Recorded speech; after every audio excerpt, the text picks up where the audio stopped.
तो स्वागत है आपका हमारे YouTube channel Uttarakhand next exam में। मैं राघव आज आपके सामने फिर से उत्तराखंड परीक्षा वाणी की जो हमारी सीरीज चल रही है उसका चैप्टर 3 लेके आया हूँ।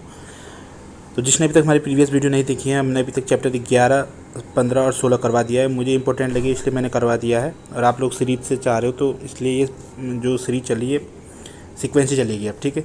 तो जो सीरीज चली है उत्तराखंड वीडियो उत्तराखंड पुलिस पटवारी लेखपाल उत्तराखंड वन रक्षक और समस्त एग्जामों के लिए जो भी उत्तराखंड में जिस एग्ज़ाम में भी उत्तराखंड पूछा जाता है उसके लिए काफ़ी महत्वपूर्ण है। और एग्जाम की दृष्टि से आपको पता है कि उत्तराखंड की परीक्षा वाणी वाली बुक कितनी महत्वपूर्ण है। तो ज़्यादा नहीं बोलते हुए वीडियो को स्टार्ट करते हैं। तो पहला सवाल है आज का कि लाखोटियार किस जनपद में स्थित है? पिथौरागढ़, अल्मोड़ा, चमोली या इनमें से कोई नहीं। तो इसका राइट आंसर हो जाता है ऑप्शन बी, अल्मोड़ा में है। लाखोटियार किस नदी के तट पे है? सुयाल नदी के तट पे है। और गोरखा उडियार जो क्या है वो कहाँ है? यह है आपका चमोली में। कहाँ? चमोली में।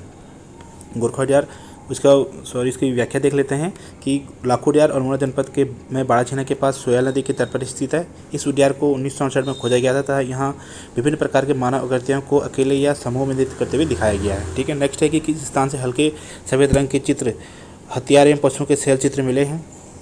पिथौरागढ़, अल्मोड़ा, चमोली और उत्तरकाशी। व्याख्या राइट आंसर है ऑप्शन सी, चमोली जिले में थराली के पास जैसे किमिनी गांव के गुफाओं से हल्के रंग के चित्र एवं हथियार पशुओं से शैल चित्र मिले हैं। तो ये समझ लीजिए आपकी यहाँ पे चमोली की जगह किमिनी आ सकता है, मलारी आ सकता है, लुएथाप आ सकता है। मतलब ऑप्शन में जिला ना देके आपको जगह का नाम दे देगा। ठीक है। तो राइट आंसर क्या है इसका? किमिनी गाँव, चमोली। ठीक है, थराली के पास है। नेक्स्ट है कि 5.2 किलो सोने का मुखावरण मुखौटा व नर कंकाल किस स्थान से प्राप्त हुआ है? मलारी गांव से, किमनी गांव से, गुल्लाकू गुफा से और गोरखा गुफा से। तो दूसरे राइट आंसर हो जाता है मलारी गांव है, ये भी गोपेश्वर के पास ही स्थित है। व्याख्या देख लेते हैं इसकी।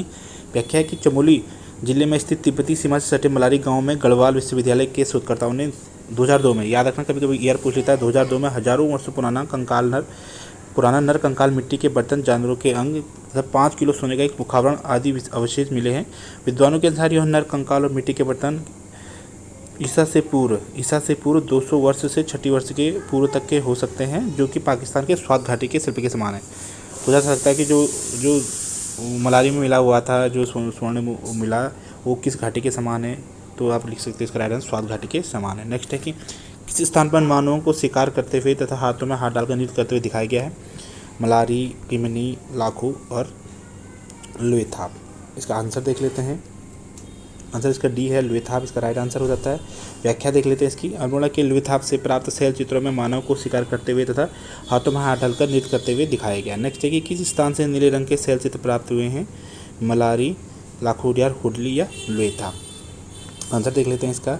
आंसर बी है कि उत्तरकाशी के हुडली से प्राप्त शैल चित्रों में नीले रंग का प्रयोग किया गया है। पूछा गया है क्वेश्चन, यूके पीएससी में भी पूछा गया, यूके एसएससी में भी पूछा गया है। ठीक है। तो क्या है आपका इसका राइट आंसर? हुडली कहाँ है? उत्तरकाशी में है। कभी भी डायरेक्ट पूछ लेगा हुडली कहाँ है। ठीक है। किस स्थान से योग तथा नित्य मुद्रा वाली मानव आकृति प्राप्त होती है? पेटसाल, फलसीमा, किमिनी गाँव या लुएथाप। तो आपको पता होना चाहिए कि योग से हमें फल मिलता है, तो कहाँ है? फल सीमा है। ठीक है। आंसर देख लीजिए। अल्मोड़ा की फल सीमा से योग तथा नित्य मुद्रा वाली मानव आकृतियाँ मिली हैं। नेक्स्ट है कि ताम्र मानव आकृतियाँ किस स्थान से प्राप्त हुई है? बनकोट, किमिनी गाँव, फल सीमा या लुएथाप। आंसर देख लेते हैं इसका। आंसर ए है कि पिथौरागढ़ के बनकोट से 8 ताम्र मानव आकृतियाँ मिली हैं। तो इसका राइट आंसर क्या हो जाता है? ऑप्शन ए, बनकोट इसका राइट आंसर। पूछा जाएगा कभी कभार कि बनकोट कहाँ स्थित है, तो आपको पता होना चाहिए कहाँ स्थित है, ये पिथौरागढ़ में स्थित है। नेक्स्ट है कि उत्तराखंड का प्रथम उल्लेख किस ग्रंथ में मिलता है? ऋग्वेद, सामवेद, ऐत्रेय ब्राह्मण या कौस्तिकी ब्राह्मण। तो राइट आंसर क्या होता है? ऑप्शन ए, ऋग्वेद में इसका प्रथम उल्लेख मिलता है। देख लेते हैं। उत्तराखंड का प्रथम उल्लेख हमें ऋग्वेद से प्राप्त होता है, जिसमें इस क्षेत्र के लिए देवभूमि एवं मनुष्यों की पूर्ण भूमि या मनुष्यों की पूर्ण भूमि भी कहा जाता है। ठीक है। नेक्स्ट है कि किस ग्रंथ में उत्तराखंड के लिए उत्तर कुरु शब्द का प्रयोग किया गया है? ऋग्वेद, सामवेद, ऐत्रेय ब्राह्मण या कौस्तिकी ब्राह्मण। तो इसका राइट आंसर हो जाता है ऐत्रेय ब्राह्मण। ठीक है। ऐत्रेय ब्राह्मण में यहाँ उत्तर पूर्व का निवास होने के कारण इस क्षेत्र के लिए उत्तर पूर्व शब्द का प्रयोग किया गया है। नेक्स्ट है कि स्कंद पुराण में उत्तराखंड के लिए कितने भागों में विभाजित किया? और बेसिक क्वेश्चन 2, 4, 5 और 6। तो 2 है, एक है केदारखंड, एक है मानसखंड। ठीक है। ये देख लीजिए। स्कंद पुराण में 5 हिमालयी खंडों नेपाल, मानसखंड, केदारखंड, जालंधर, कश्मीर का उल्लेख है, जिसमें से 2 खंड मानसखंड एवं केदारखंड कहाँ है? वर्तमान उत्तराखंड में। क्या क्या किस किस का उल्लेख मिलता है? नेपाल है, मानसखंड, केदारखंड, जालंधर एवं कश्मीर का उल्लेख मिलता है। नेक्स्ट है कि बौद्ध साहित्य के पाली भाषा वाले ग्रंथों में उत्तराखंड क्षेत्र के किस शब्द का प्रयोग किया गया है? उत्तर करो हेमंत। बौद्ध साहित्य के पाली भाषा वाले ग्रंथों में, मतलब बौद्ध साहित्य के ग्रंथों में उत्तराखंड के लिए किस शब्द का प्रयोग किया गया? तो ऑप्शन आपके सामने है, उत्तर कुरु, हेमंत, स्वर्गभूमि और इनमें से कोई नहीं। तो जो बौद्ध ग्रंथों में हेमंत कहा गया है। देख लीजिए, बौद्ध साहित्य के पाली भाषा वाले ग्रंथों में उत्तराखंड क्षेत्र के लिए हेमंत शब्द का प्रयोग किया गया है। नेक्स्ट है कि विश्वन नामक पर्वत किस जनपद में है? टिहरी, उत्तरकाशी, रुद्रप्रयाग और चमोली। और तो इसका राइट आंसर हो जाता है टिहरी। टिहरी में ही विसोन पर्वत पर ही वशिष्ठ गुफा, वशिष्ठ आश्रम सब स्थित हैं। देख लेते हैं कि टिहरी गढ़वाल की एक पट्टी हिमयाड़ में विसोन नामक पर्वत पर वशिष्ठ कुंड, वशिष्ठ गुफा, वशिष्ठ आश्रम। ऐसा माना जाता है कि राम के वनवास चले जाने पर वशिष्ठ मुनि और उनकी पत्नी अरुंधति ने यहीं पर निवास किया था। अब आप लोगों से क्वेश्चन है मेरा कि गैरसैंण किस पट्टी में स्थित है? अब किस पट्टी में बताओगे आप? किस पट्टी में स्थित है? गढ़ तो आप चांदपुर गढ़ बता सकते हैं, पर चांदपुर गढ़ की किस पट्टी में गैरसैंण स्थित है उसको आप कमेंट बॉक्स में जरूर कमेंट करके बताइए। ठीक है। नेक्स्ट है कि किस स्थान पर बारासूर की राजधानी थी? जोशीमठ में थी, केदारनाथ में थी, कार्तिकेयपुर में थी या बद्रीनाथ में थी? तो किस स्थान पर थी? इसका राइट आंसर ऑप्शन हो जाता है ऑप्शन ए, जोशीमठ में थी। कल के मैंने टेलीग्राम की क्विज में लिखा था कि अमोघ भूति ने की मुद्राओं पर किस भाषा का अंकन है? पाली, प्राकृत और संस्कृत और इनमें से कोई नहीं। तो आप लोग कमेंट बॉक्स में कमेंट करिएगा। जिसको आंसर नहीं पता है वो हमारे टेलीग्राम चैनल पर जा सकता है, लिंक आपको डिस्क्रिप्शन बॉक्स में मिल जाएगा, उससे वहाँ से उसका आंसर पता चल जाएगा।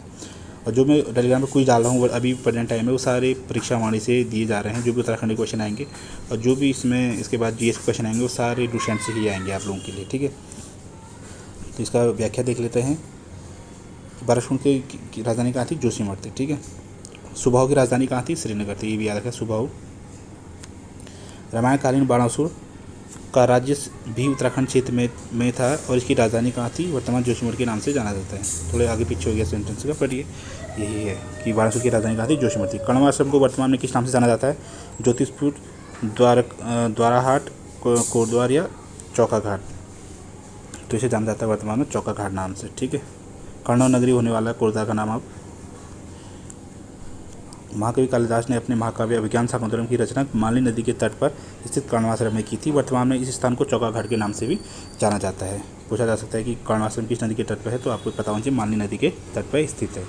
कुमाऊं शब्द का सर्वाधिक उल्लेख किस ग्रंथ में मिलता है? केदारखंड, मानसखंड, वायुपुराण, इनमें से कोई नहीं। तो बेसिकली जहाँ तक अंदाजा है कि इसका राइट आंसर ऑप्शन ए होगा। ऑप्शन बी, अच्छा सॉरी, कुमाऊं बोला, कुमाऊं है, ये गढ़वाल समझिए, इसमें गढ़वाल का है।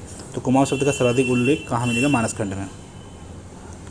कुमाऊं का सर्वाधिक उल्लेख स्कंद पुराण के मानसखंड में मिलता है। ब्राह्मण एवं वायु पुराण के अनुसार यहाँ किरात, किन्नर, यक्ष, गंधर्व, विद्याधर, नाग आदि जातियों में निवास करते थे। ठीक है, इनके अनुसार। नेक्स्ट है कि जाखन देवी का मंदिर उत्तराखंड के किस स्थान पर? अल्मोड़ा, रुद्रप्रयाग, चंपावत या चमोली? तो इसका राइट आंसर हो जाता है अल्मोड़ा। अल्मोड़ा पाया जाता है। यक्षों की पुष्टि हुई थी यहाँ से। जाखन देवी मंदिर अल्मोड़ा का अस्तित्व अत्यंत प्राचीन काल से इस क्षेत्र में यक्षों के निवास करने की पुष्टि जाखन देवी के मंदिर से होती है। कई पूछ लेते हैं यक्षों की पुष्टि कहाँ से होती है, किस मंदिर से? जाखन देवी के मंदिर से होती है। नेक्स्ट है कि बेरीनाग का मंदिर उत्तराखंड के किस जनपद में स्थित है? अल्मोड़ा में, रुद्रप्रयाग में, पिथौरागढ़ में या चमोली में? तो राइट आंसर हो जाता है पिथौरागढ़ में। ऑप्शन सी है इसका, पिथौरागढ़ में इसका राइट आंसर हो जाता है। कुमाऊं क्षेत्र में पिथौरागढ़ में बेरीनाग, धौलनाग, पिंगलनाग, धारीनाग, वासुकी नाग, आदिनाथ देवताओं के मंदिर की उपस्थिति प्राचीन काल में नाग जाति के लोगों का निवास करने का प्रमाणित करती है। ये सारे जितने भी नाग हैं, बेरीनाग, ये सब कहाँ हैं? पिथौरागढ़ में। पूछा गया क्वेश्चन है ये वाला भी, बेरीनाग। नेक्स्ट है कि कालसी शिलालेख की जनपद में स्थित देहरादून, रुद्रप्रयाग, पिथौरागढ़ और चमोली? तो इसका राइट आंसर आपको पता है कि देहरादून में है। नेक्स्ट है, इसकी व्याख्या देख लेते हैं। अशोक ने इस अभिलेख में अपने राज्य की उत्तरी सीमा 257 में कालसी, देहरादून के उत्तर टोन से यमुना के संगम पर स्थापित कराया था। यह लेख प्राकृत भाषा एवं ब्रह्मलिपि में है।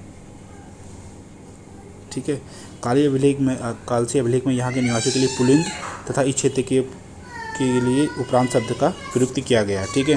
नेक्स्ट है कि किस स्थान से राजकुमारी ईश्वरा के शिलालेख प्राप्त होते हैं? देहरादून, रुद्रप्रयाग, पिथौरागढ़ और चमोली? का लेख प्राप्त होता है वो देहरादून से होता है। कहाँ से होता है? देहरादून से होता है। व्याख्या देख लेते हैं इसकी। देहरादून के जनसुर भागवत क्षेत्र लाखा मंडल में राजकुमारी इसरा का शिलालेख प्राप्त होता है। इस शिलालेख के अनुसार यमुना उपत्यका में यादवों का राज्य था। किसका राज्य था यहाँ? इस उपत्यका में यादवों का राज्य था। नेक्स्ट है कि किस स्थान पर गुफाओं के अंदर दीवारों पर लेख मिले हैं? देवसारी, देवप्रयाग कुलसारी, देवप्रयाग कल्पना, देवप्रयाग हुडलिया, कालीमठ उदरिक। मतलब एक जोड़ा है जहाँ मिलेंगे क्या? वो मिले हैं आपको वहाँ पर गुफाओं के अंदर मिला हुआ। इसका राइट आंसर ऑप्शन बी हो जाएगा कि देवप्रयाग वामन तथा कल्पनाथ में गुफाओं के अंदर दीवारों पर लेख मिले हैं। नैनीताल से बाड़ाहाट देहरादून में, नैनीताल और बाड़ाहाट देहरादून में क्या है? ईंटों पर उत्कीर्ण लेख मिले हैं। तो दोस्तों अगर आपको हमारी वीडियो पसंद है तो वीडियो को लाइक करें। जो दोस्त नहीं है तो चैनल को सब्सक्राइब कर सकते हैं और आप आंकलन ऐप डाउनलोड कर सकते हैं। यहाँ पर मंथली क्विज का कुछ